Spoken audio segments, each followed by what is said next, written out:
There's two things that I think no matter who you are, you'll always get the heebie-jeebies upon hearing them. It's just something that'll put anyone on edge. The first is if someone screams fire in a crowded space, like a movie theater or a concert venue. And the second is if you're told that a beloved video game franchise is getting adapted into a television program, which is just about as painful as getting caught in a fire. Video game adaptations are all over the place. The hits hit, and the shits shit.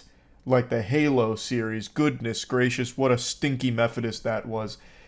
Season 1 was made by people that were proud to have never touched the Halo games, so obviously the show was kind of doomed to fail from the get-go. Season 2 was a little bit better, albeit not great by any means, but that doesn't necessarily mean that all video game live-action series are bad. We just recently saw a good one with Last of Us, for example. So with Fallout coming out, I was kind of skeptical, but I knew there was a chance that it could be good, and the trailers looked pretty decent, but I wasn't really going to rip my shirt off and start twirling it over my head like I'm at Mardi Gras begging for beads, shaking my tits. Like, there was still a chance it could end up revolting and just trash. But now that it's released, I'm happy to say that's not the case, and if you've been on the internet over the last couple days, you'll see that the reviews for this are going gushing grannies for the Fallout series. And I think it's warranted. It's actually very good. Like, much to my and many others' pleasant surprises.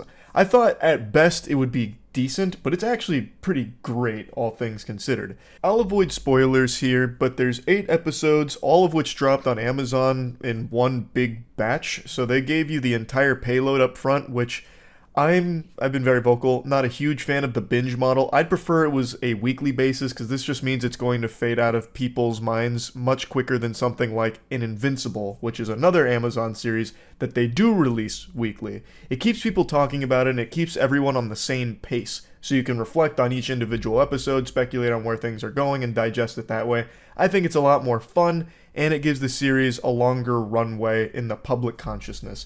So I think it was a bit of a fumble with just dropping it all at once, but there's people that swear by the binge model like it's a fucking religion. Like, they are really into being able to sit down and binge 8.5 hours worth of content all at once and then talk about it for a day and be done. Which is totally fine. I'm not your dad. I'm not going to come in there and start like spanking your cheeks for liking something I don't. It's just I prefer the weekly model, because then you get to all be at the exact same point together and you get to talk about it, and it's a little bit more fun, at least in my personal opinion. But it's not that big of a deal. It's not like it has anything to do with the actual quality of the Fallout series.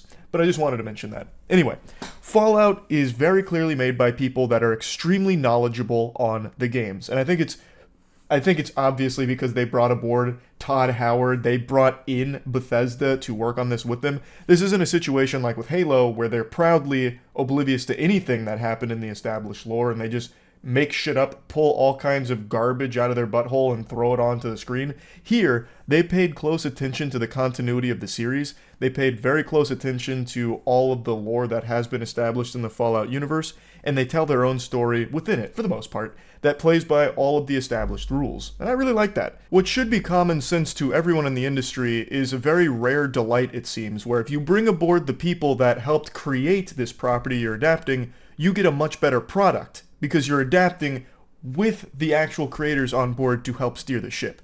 Fucking mind-boggling concept, I know. Someone go ahead and tell all the other dog shit video game adaptations that this is the chemical X to the formula you need. Bring in the actual creators. I mean, this and One Piece, like, it should be pretty obvious by this point, yet we do still continue to get horrible adaptations in the space somehow. But anyway, Fallout is not a horrible adaptation by any means whatsoever. So the story really feels right at home in like a Fallout game. It's very reminiscent of Fallout 3, at least in the beginning, because it's very simple to start. You follow a vault dweller named Lucy, and some bad shit happens, and her dad gets taken, so she leaves the vault to find her dad. And of course, it gets a lot deeper than that. Obviously, it doesn't stay simple, it's a lot more than just finding Pops and getting them back home. You meet a lot of really cool characters right away, like the Ghoul, who I think really is a scene stealer anytime the Ghoul is on screen. And then you meet Maximus, the Brotherhood of Steel representative. And I just gotta tell you, one of the biggest compliments I can give this show is that they fucking nailed the aesthetic of Fallout. Every single frame of this show oozes Fallout. At no point did I ever get the impression that they're just doing some kind of bad cosplay. All of the sets, and especially the power armor, look phenomenal. I've seen a complaint from actual drones that are just trying their best to find things to hate about the show, saying that it's just nothing but references and that it never actually captures the ambiance of Fallout. What a bunch of hooey. Like that, there's plenty of things you cannot like about this show. I openly admit that it's not perfect, but that is one that you are actually making up a bunch of gobbledygook for. Because this show fucking nails the Fallout vibe. From its sets, to its costumes, to its world, to its writing, everything in this show is a slam dunk with capturing the feel of Fallout. Now, my favorite Fallout is actually Fallout 3, even though I recognize Fallout New Vegas is the best Fallout game, probably. I don't even know why I'm saying probably. I think objectively Fallout New Vegas is the best Fallout game. It is extraordinary, and if you check my channel, some of my earliest videos that started to like get shared elsewhere were Fallout New Vegas videos I was making because I put so much time into it. But there was something super special about Fallout 3 in particular that really sunk its fangs deep into my soul. Like, it captured me in a way that very few games had prior and very few games have since. Like, when that game came out, I spent that entire summer just basically doing everything possible in Fallout 3 and then some. I put so many hours into that game in one summer, it was like I was trying to train to be a fucking pilot. I put more hours into that than pilots do into flight simulators. I was going crazy with it. But I do recognize Fallout New Vegas is the best game in the franchise, to be honest. But the reason why I'm pointing this out is because when watching the show, it's very easy to see references and little Easter eggs to things directly from the game. But to say that the show is nothing but references is so fucking stupid. Like, actually brain dead to make that as some kind of complaint. Because this show is not just relying on cameos and references and fan service. It tells a really good story. It has beautiful presentation. Its visuals are extraordinary. And we'll get into even more compliments here in a minute. But there is so much more than just referencing the games. But as someone who puts so much time into a lot of the Fallout games, there are very clear little Easter eggs and references. But that's not at all the bulk of the show whatsoever. And it's ridiculous to even try and make the claim that it is. So I just wanted to point that out. But anyway, I think this show is going to appeal to pretty much everyone, even if you don't know that it's based on games or anything. Even if you have no idea what Fallout the franchise is, if you just see this come across your Amazon, you're like, I'll check it out. I think this show is going to hook you immediately. From the very beginning, the intro with the bombs dropping, breathtaking. I thought that was great. And the action is so violent and so gory, I was surprised. Like, I thought it would be pretty violent and gory given how Fallout goes, especially with VATS and everything, but I didn't think they'd really be able to capture the feel of VATS in live action. Boy howdy, I was very wrong. The very first time the ghoul gets into his gunfight in a town, where he just slaughters, brutally massacres like 20 different dudes, it is a thing of beauty.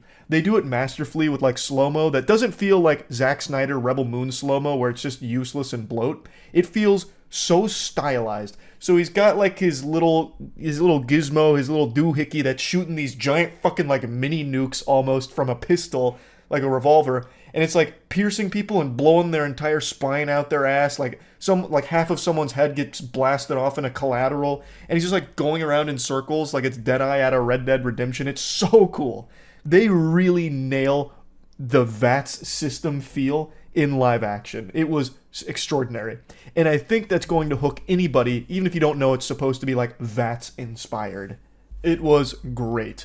And like I said, I really do like the narrative here, and I really like the writing of the characters. None of the characters feel annoying. It doesn't feel like they're trying to just emulate some of the greatness that the game's captured with some iconic characters. It feels like they really took the writing style of what worked in the Fallout games and made believable characters in live action here out of it. I, at no point, for example, Lucy, I never felt like she was annoying or anything. She's the naive vault dweller, and now she's in the surface world, and things are super different up here, and she conducts herself in a very peculiar manner. Like in the scene I'm mentioning with the ghoul, she's like, listen, sir, I don't know who the aggressor was, but I think we can all agree that maybe it's time you get out of here. Scram! Get out of town, or I'll be forced to use deadly force against you. That kind of thing. And it doesn't feel corny. It feels fresh. Like, it really does. However, this isn't necessarily in regards to character writing, but just general writing. There are so many plot conveniences that happen that you start to go, interesting. Like, it's important to take note that this is a huge world, right? Yet somehow, people are exactly where they need to be, when they need to be. And they keep coincidentally just like running into each other and fucking stumbling into the exact position they need to be in for the story to continue the way that it has.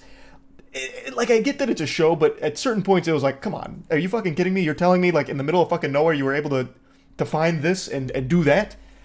Again, I'm trying to avoid the spoilers, but even by episode 2, I think many of you will know what I'm trying to talk about here. Maybe it's a stylistic choice. It's inspired by the video game's fast travel. So all the characters in the show can literally, like, fucking Goku instant transmission exactly where they want to be, immediately when they want to be there. Like, maybe it's on purpose. In fact, there was a couple moments towards the end of the season that did feel like they were like, all right, come on, let's start to finish this off here. We've got deadlines to meet. Let's start to really make a push to the finish line. Like, there are certain things, and I'm trying to avoid spoilers, that do feel like they are rushed towards the end. But I don't think that really takes away from the overall experience of the season either. It wasn't that detrimental, but it was a little sad to see that it did seem like it was trying to hurry itself along. But I don't have any major complaints about, like, the overall narrative of the show. However, I did decide to look into those that do, because there were a lot of people that were very vocal about how much they hated the direction the narrative went, which was a little surprising to me. And for the most part, what I'm seeing is people didn't like how it handled the New Vegas element of the show. This show fits in the Fallout universe, like I said. So New Vegas, I'm really trying to avoid spoilers, but New Vegas, it's here in a certain capacity. And a lot of people thought that the show was kind of spitting on it to a certain degree and kind of just like writing New Vegas off, or not really paying respect to what New Vegas canon like solidified to a certain degree. And I just have to disagree. Like, I really feel like the show, if it continues, is actually going to put a pretty big emphasis on that going forward. At least that's the impression I get.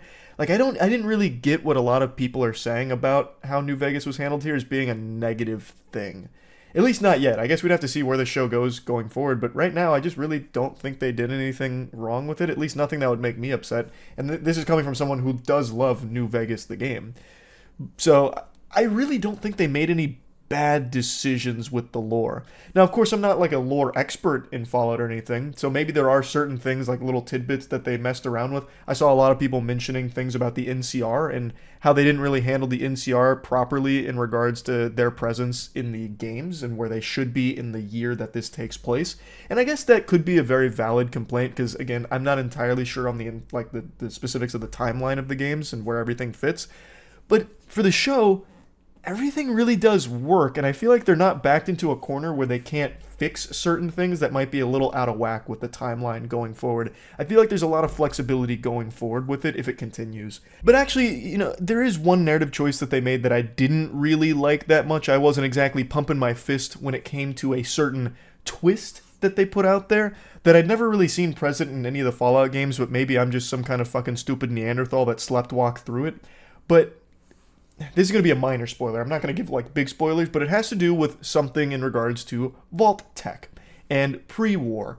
And there's a certain angle that they hint at, play at, and go down in the show that doesn't really make sense to me given the state of the world of Fallout. Like, to me, it just doesn't work all that well unless there's like some kind of bigger galaxy brain scheme that I can't quite figure out. But when it comes to the world ending, I feel most organizations would probably look at that as a net loss, because then you can't really control as many people, you can't make as much money, you really lose a lot when the entire fucking world ends. It really wouldn't be the end-all be-all goal for pretty much any company, I would think. But anyway, I feel like I'm already giving away a little too much when it comes to that whole section there. But I did want to point that out because I didn't like that all that much. Maybe it'll be a bit deeper down the line, but for now I just thought that was a little silly. But overall, I do think the show is pretty extraordinary. This is another one of those video game adaptation bangers where they actually had a team that was passionate about it, a team that was knowledgeable on it, and delivered something great.